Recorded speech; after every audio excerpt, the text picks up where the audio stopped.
Welcome to Season 2 of Through a Rosy Window and Into Wellness. In the next 10 episodes, we have found inspiration from an old African proverb: it takes a village to raise a child. We hope that during our time together, you may be reminded of some things you may have heard before. Perhaps you'll catch something new, and maybe you'll find some tidbits to help you and your family stay happy, healthy, and well. Hi, I'm Bev, author and co-founder of Rosy Window Productions, and your host for episode 1 of Villages by Design.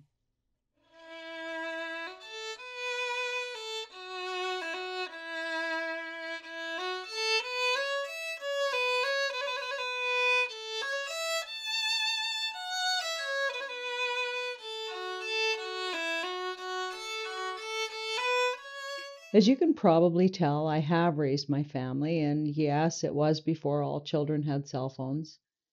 The news, school, speech seemed simpler then, but it wasn't so long ago that I don't remember how crazy busy we all were, with work, school, daycare, constantly running for something, shopping and sports, appointments. Those were great years, but very exhausting. I'm so blessed that I can be supportive and encouraging and lend a hand now and then as my children begin their families. It's wonderful being a grandparent, and I'm so very grateful that our families are in northern BC, where we can earn a living and be close. From the years I was raising my children to the years where they were raising their own, times certainly have changed. We had bad news on the television, natural disasters, countries in conflict, but it was relatively at arm's length. We certainly had our share of worries, but with the internet in everyone's pocket now, we seem so bombarded by the fears and anxieties of the world. My heart goes out to the families who are feeling the pressures of today. Many families travel for work and are divided for extended periods of time. Many more don't have the opportunity to earn a living where their extended families can support them in raising their children. In this scattered landscape where families are here and there and all over the world, both parents working and all of the extra pressures, how do we find peace and calm and some semblance of order? And how do we raise our children to be wonderful, healthy adults when it takes all of our strength to maintain the family's basic needs? When so much seems to be out of control and everything is just too much. It takes a village, and they don't make them like they used to.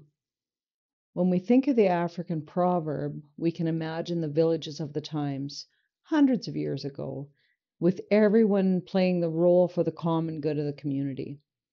You were born in the village and probably assumed your role through your family status, your gender, and maybe some other skills most likely passed down through generations, with very few choices.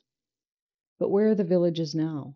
We still see community coming together in face of tragedy to offer financial support, but the villages of today are huge and many of them aren't tangible, substituted by online connections and people we may never meet.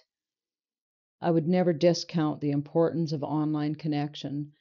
It's a great tool for finding like-minded people and staying in touch with family and friends. But it can't substitute human interaction. In this season, Through a Rosy Window into Wellness, we're going to leave the global connection alone for a while and begin to explore how we can put some hometown back into our villages and how we might begin designing our own. Our society and how we make our way through life is based on a set of values and beliefs. Most of the time, we don't really give it much thought. We react to others, we feel comfortable or uncomfortable in different situations. We let feelings go or we stuff them down somewhere. But what if you asked yourself why something has made you uncomfortable? Or is this situation moving you in the direction that you would like to go? Our values should be the guide for our behavior. But what if you haven't really thought about what your values are? Many people adopt the values that they were raised with, are influenced by culture, spiritual belief, or who you are surrounded by. Perhaps you could take a good look at what your values are, not your parents or your grandparents, and not based on what your high school buddies were trying to convince you was cool. You don't need to be caught up with keeping up with the Joneses, and not everyone wishes to marry or have a family. Just think on it a while. Is it fame, fortune, health, family? Paraphrasing Dr. Rebecca Ray from her podcast called Breakthrough, a series on self sabotage, she describes values as a light shining on the horizon, guiding you in the direction that's right for you. What if you just began by figuring out what is actually important to you? We always encourage to write down ideas to engage all of your senses, and often we identify what we don't want in our lives, but we neglect a clear picture of what would be great. Episode 4 of Season 1 was all about tools we can use to move forward. And we don't have a dedicated episode to assist with defining values, but there are some online resources that will help with that. We don't think that you'll have any problem writing them down, and you definitely don't need someone telling you what to prioritize. But we also know that a list of 20 would be overwhelming. Dr. Brene Brown offers a great downloadable exercise that accompanies her podcast, Unlocking Us. It's designed to group and prioritize values into manageable and focused information. With Brown's work, we're guided into contemplating and focusing our work into 2 core values which we can build our goals around.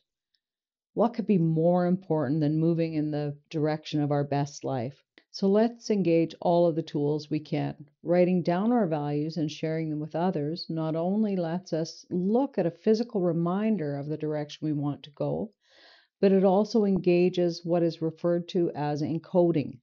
This, in essence, increases the importance of what we've written down so it will be more easily remembered and stored in our mind.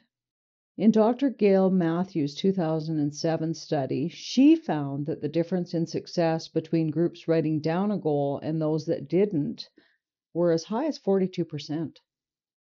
In 1943, Dr. Abraham Maslow gave us another tool to use by developing a hierarchy of needs in an exploration of human motivation. We can see that when he presented his ideas, he used a pyramid shape. Since that time, many scholars have argued that this is far too simplified. And before his death, Maslow himself had begun to present these needs in a less linear fashion. For example, the understanding that although there may not be physiological needs met, people still do have the capacity to meet needs depicted on the upper levels. For this episode and the next, we can use Maslow's original pyramid to sort the design of our village. If our values will be the guide to our most fulfilled lives, let's put them at the top of the pyramid. Before we move into our guided meditation to end this episode, we'd like to thank you for joining us today. In our next episode, let's have a look at building foundations. As you jot down the values that will guide you, remember that although you're wonderful and unique, you're never alone.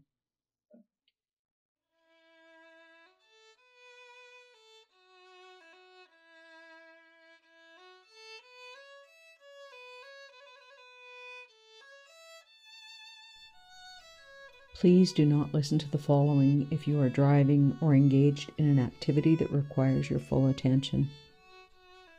Usually, we end each episode with a visualization, but in this episode, we are exploring your inner thoughts. So let's take time to listen to what those thoughts might be. Close your eyes and notice your breath. Inhale and let your body feel the surface that is supporting you. Exhale and allow your muscles to relax. As you give your body permission to settle in and you continue to become more relaxed, perhaps you can take these moments to let your thoughts wander, to notice the answers to the question, what are the values that you most cherish?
Isn't it wonderful to know that you have the answers, and that if you take some quiet moments, that you can trust your mind and your thoughts, and that each day you have the opportunity to shift into the directions you desire. Now, as these moments of restful relaxation has passed, I just know that as the energy returns to your body, that you'll be opening your eyes, looking forward to the rest of a great day.